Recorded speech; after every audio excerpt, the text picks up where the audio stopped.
최근 전셋값이 오르자 지난달 은행권 가계대출이 10조 원을 넘어서며 사상 최대의 증가세를 기록했습니다. 이달 들어 10일까지 수출액이 지난해 같은 기간보다 20%가 늘어났습니다. 문재인 정부 3년 동안 서울 아파트값 상승률이 58%인 것으로 나타나 당초 정부 발표와 차이가 큰 것으로 나타났습니다.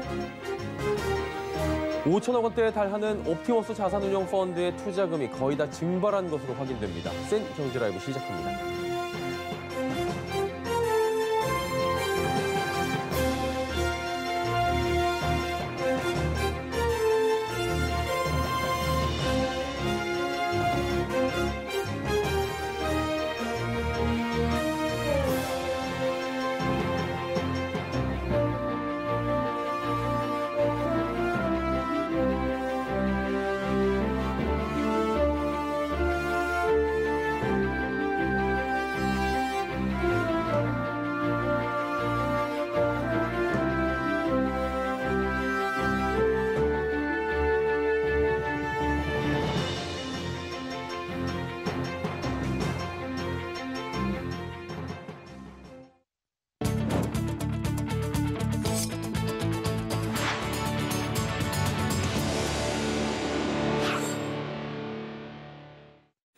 시청자 여러분 안녕하십니까. 센 경제라이브 서정덕입니다. 지난달 은행권 가계대출이 10조 원 넘게 불어 사상 최대의 증가세를 기록했습니다. 한국은행이 발표한 10월 중 금융시장 동향을 보면 가계대출은 한 달 만에 10조 6천억 원이 증가해 관련 통계를 시작한 지난 2004년 이후 최대의 증가폭을 기록했습니다. 주택담보대출은 주택 매매와 전세 관련 자금 수요 등으로 6조 8천억 원이 늘어나 5년 이후 가장 큰 폭으로 늘었습니다.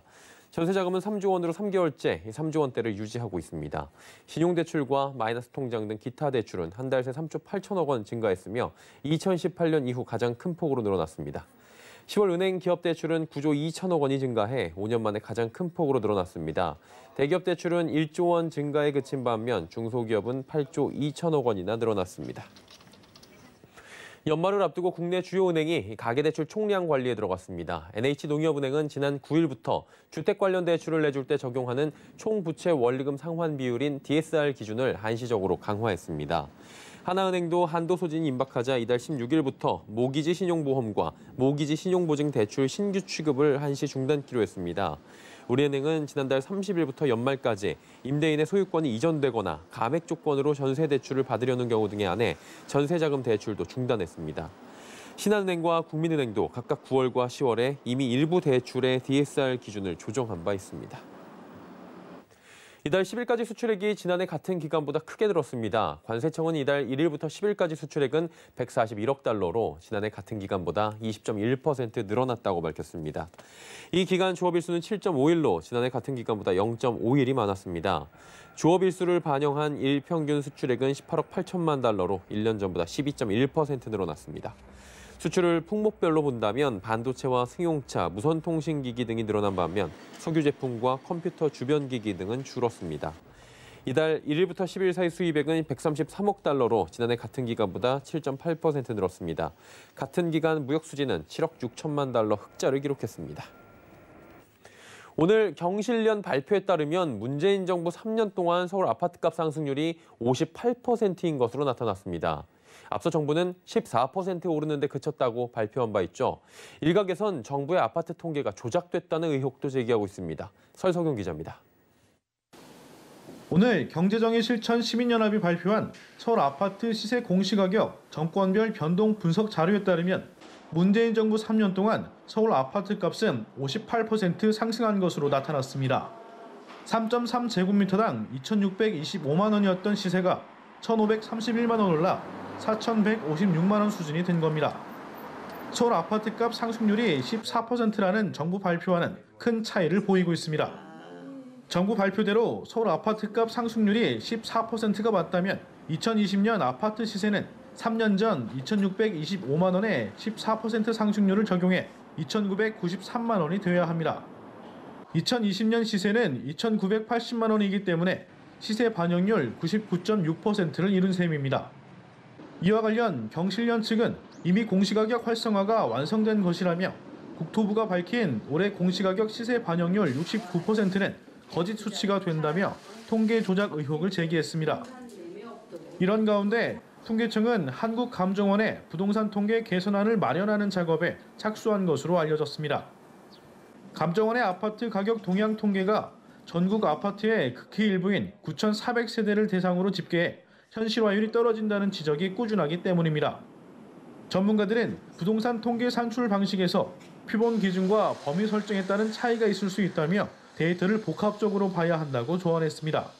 추세가 각각 달라지면 예를 들어서 민간 쪽 데이터, 공공 쪽 데이터 혹은 금융기관 거기서 이제 실거래가가 변경되는 부분들도 같이 참고를 해야 그러니까 데이터를 복합적으로 봐야 시장 판단을 명확하게 할 수가 있다는 거죠. 서울경제TV 설석영입니다. 5천억 원대에 달하는 옵티머스 자산운용펀드의 투자금이 사실상 거의 다 증발한 것으로 확인됐습니다. 투자자들의 묶인 돈에서 회수 가능한 금액은 10%에도 못 미칠 전망입니다. 양하나 기자입니다.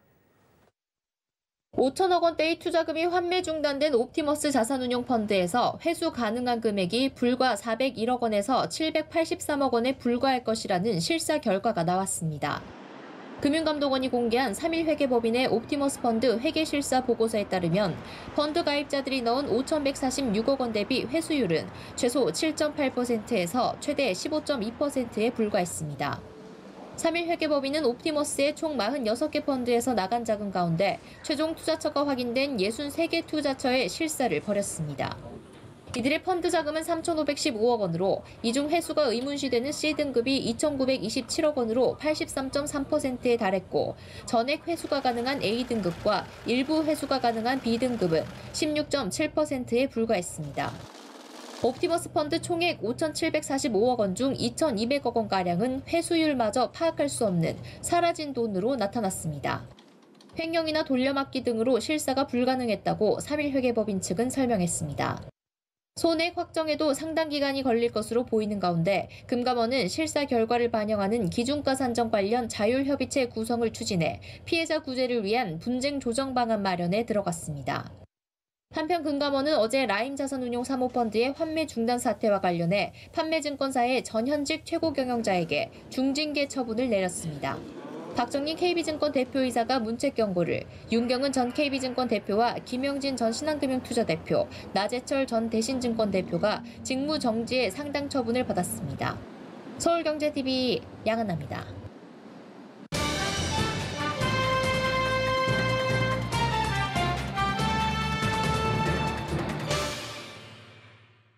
어제였죠. 미국 제약회사 화이자가 개발 중인 코로나19 백신 효과가 무려 90% 이상이다라는 결과가 발표되면서 백신 개발 한 단계 앞으로 지금 다가온 겁니다.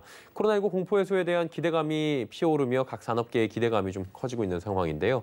특히 최근 국내 경기가 회복세를 보이고 있던 터라 이번 소식은 본격적 회복의 신호탄 역할을 할 것으로 보입니다. 그래서 오늘은 경제산업부 문다혜 기자와 경제 현황, 코로나를 대처하고 있는 산업개별 대처 현황, 또 코로나 종식 이후에 산업 전반의 이야기를 좀 자세히 다뤄보도록 하겠습니다. 자, 어서 오시고요. 일단은 백신 개발에 대한 상황부터 짚어보도록 하겠습니다. 화이자 소식부터 잠깐 들려주시죠. 네, 먼저 화이자 백신 개발부터 짚고 넘어가겠습니다. 어제 미국 제약회사 화이자가 독일 바이오엔테크와 함께 개발 중인 코로나19 백신의 효과가 90%라고 중간 결과를 발표했습니다. 네. 이게 좀 살펴보면요. 3상의 임상실험 참가자 중에 코로나에 감염된 94명의 결과를 분석한 건데요. 예. 백신이 코로나 예방에 90% 이상의 효과를 발휘했다는 겁니다. 이게 물론 중간 결과예요. 그렇기 때문에 이게 최종적인 결과는 아니어서 뭐 어떻다 아직은 단정할 수 없지만 예. 이 90%라는 숫자가 어느 정도로 좀 유의미하냐 하면 일반적으로 독감이 40%에서 50%의 예방률을 보입니다. 예. 한 두 배 이상의 지금 효과를 보인다고 지금 평가하고 있고요. 예. 그래서 전문가들이 예상치를 뛰어넘는 수치다, 유의미한 결과다 이런 평가를 좀 내놓고 있습니다. 지난 화이자 3상 실험은 지난 7월에 좀 시작이 됐고 총 164명의 확진자가 나올 때까지 계속될 예정입니다. 예. 화이자는 백신이 안전한지 이런 데이터를 좀 축적을 하고 나서 이달 셋째 주, 11월 셋째 주에 미 FDA에 긴급 사용 승인을 신청할 예정입니다. 현재까지 심각한 안전 우려는 관철되지 않았다고 지금 밝혀졌습니다. 예. 그래서요, 이제 좀 궁금하실 만한 게 바로 접종 분량이 얼마만큼 나올 거냐 이걸 그렇죠. 텐데, 화이자는 올해 말까지 1,500만에서 2천만 명에게 접종할 수 있는 분량을 백신을 제조하겠다 이렇게 지금 밝혔습니다. 네.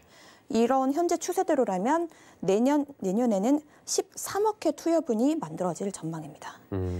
그러다 보니까 미국 정부와 과학계는 내년 상반기 중에 화이자를 포함한 코로나 백신이 좀 상용화되지 않을까 이렇게 좀 내다보고 있습니다. 예, 정부는 뭐라고 합니까? 네, 우리 정부도 당연히 좀 기쁜 소식을 그쵸. 표하고 있죠. 예. 반가움을 표하고 있습니다. 어제 내용을 좀 살펴보면요. 손영래 중앙사고수습본부 전략기획반장은 뭐라고 입장을 밝혔냐면 예. 화이자를 비롯해 코로나19 백신을 개방 중인 세계 기업들이 임산 3상에 진입해서 평가가 나오는 것은 고무적. 이렇게 평가를 좀 예. 내놨습니다. 다만 현재 발표된 연구 결과는 중간 결과이기 때문에 조금 더 지켜볼 수 있다는 필요가 있다는 신중한 입장도 이렇게 그렇죠. 덧붙였습니다. 예.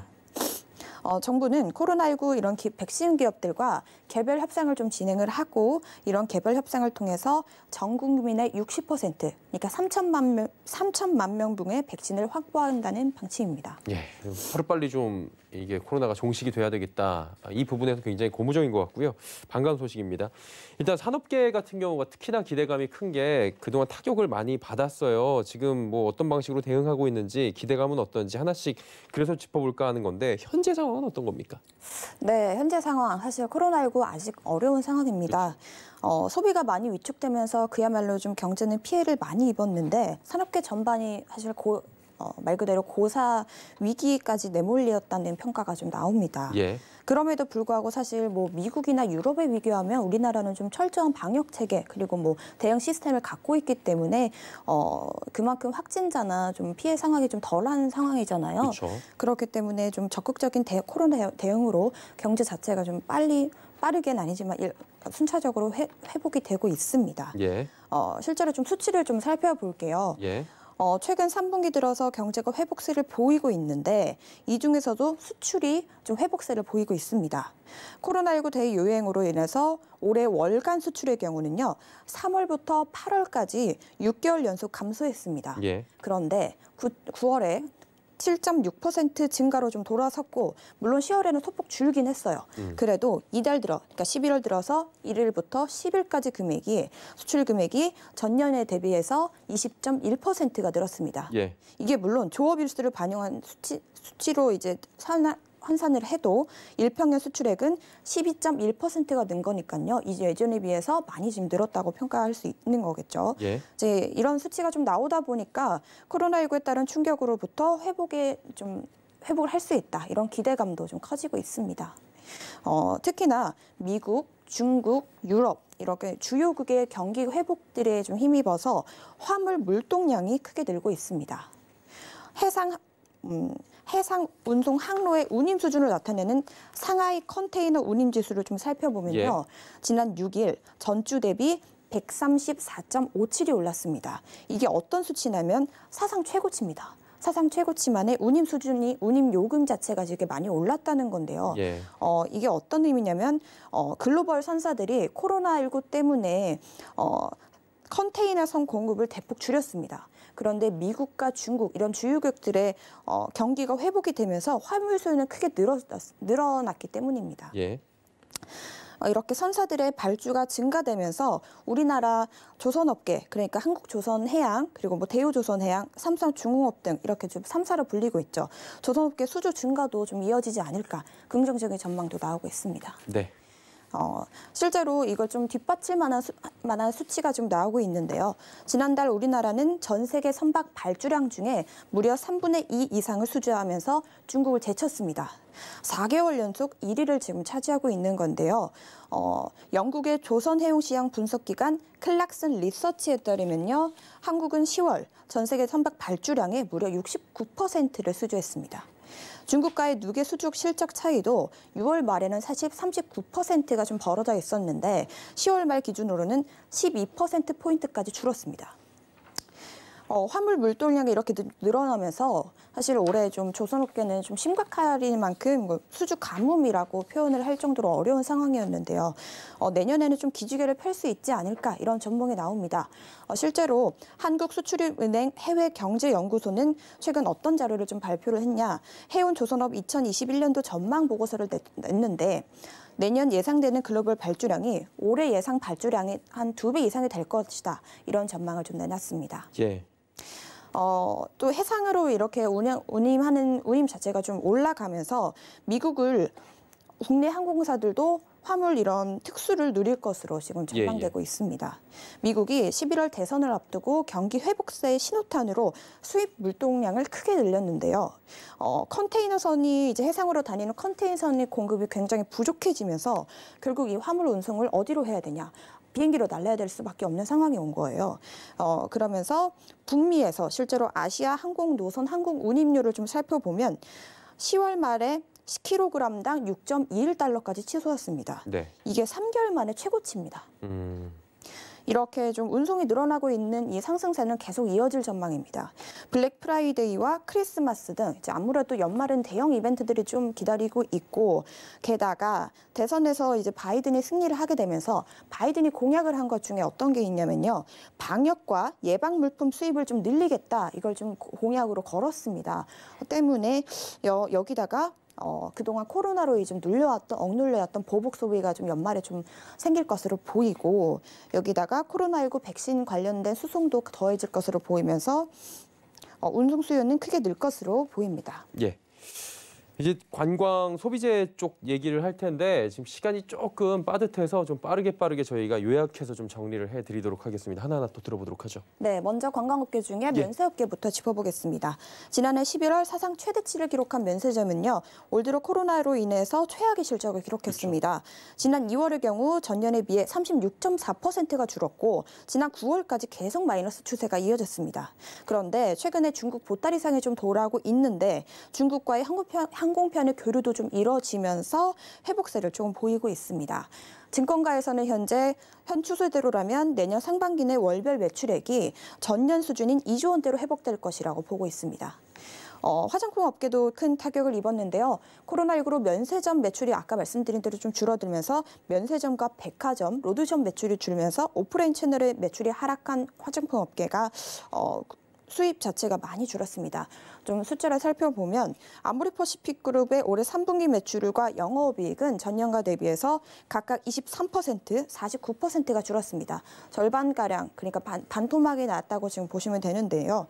애경산업도 크게 다르지 않습니다. 매출액은 11%, 영업이익은 44.7% 줄었고 그나마 상황이 좀 낫다라고 하는 LG생명건강 역시 화장품 부분만 좀 떼놓고 보면 매출은 1.5% 줄었지만 영업이익은 6.7%나 좀 줄어든 상황입니다. 그래도 이런 상황에 최근 면세점 매출이 좀 회복을 보이고 있고 여기에 연말에 광군제나 블랙 프라이데이 등 좀 대형 이벤트들이 있어서 화장품 업계 실적은 좀 반등할 것으로 보입니다. 뿐만 아니라 다중이용시설에 대한 발걸음이 좀 줄어들면서 극장가는 말 그대로 최악의 한 해를 보냈는데 기지개를 좀 피할 수 있는 좀 여러 가지 조건들이 좀 준비되고 있습니다. CGV의 경우에는 올해 3분기 매출액이 작년과 비교하면 68.8% 줄었고 영업손실은 968억 원을 기록했습니다.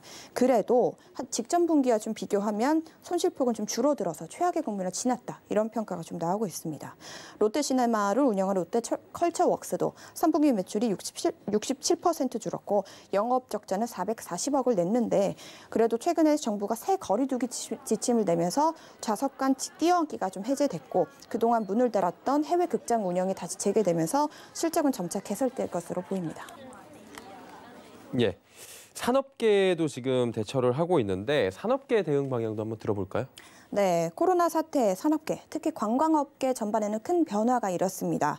먼저 항공사들은 착륙하지 않고 비행만 하는 무착륙 항공 비행 상품을 출시했습니다. 말 그대로 특정 목적지 없이 일정 시간 비행만 하다 되도록 하는 상품으로 해외여행 기획 자체가 차단된 가운데 업계가 이를 극복하기 위해 내놓은 상품입니다. 정부는 이에 발맞춰서 이런 상품을 이용하면 면세품 구입을 좀 허용할 수 있게끔 해주겠다 이런 방안도 논의하고 있습니다. 면세점은 사상 처음으로 내수 판매를 시작했는데요. 지난 4월 정부가 면세점의 이렇게 위기 극복 지원을 위해서 6개월 이상 장기 보유한 재고에 한해서 내수 판매를 허용을 시켰습니다. 당초 지난달 종료 예정이었는데 코로나19 장기화로 별도의 지침이 있을 때까지 좀 늘리기로 했습니다. 호텔업계는 코로나 사태에 맞춘 이색 상품들을 좀 잇따라 출시하고 있습니다. 세계 최대 호텔차인 메리어트 인터내셔널을 아시아 태평양에 있는 25개국, 13개 국가의 호텔끼리 콘셉트를 교환해서 상대 국가의 호텔을 지원하는 프로모션을 내놨습니다.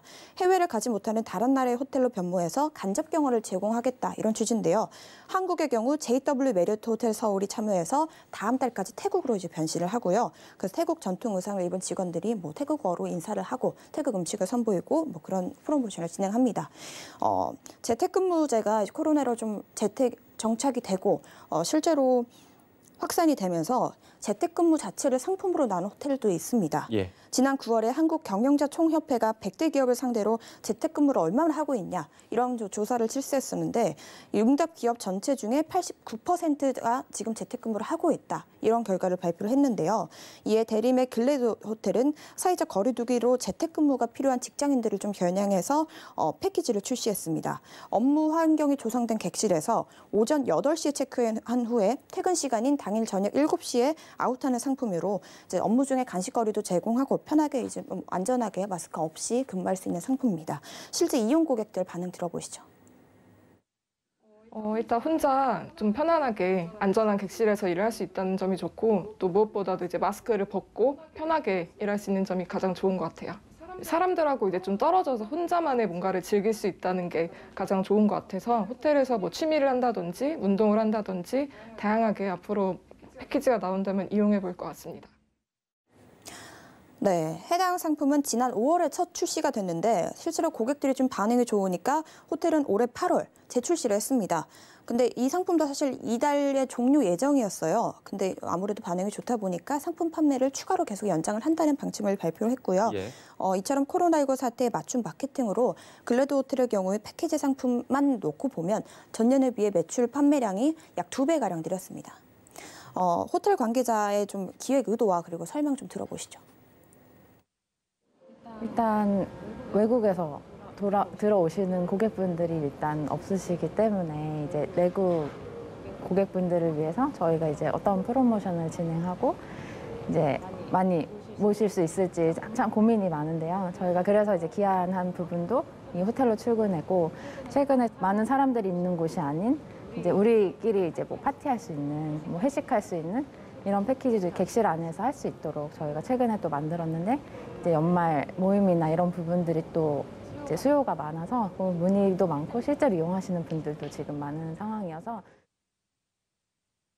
예, 빠른 백신 개발로 코로나19 사태 하루빨리 종식되기를 바라보도록 하겠습니다. 경제산업부 문다혜 기자였습니다. 고맙습니다. 고맙습니다.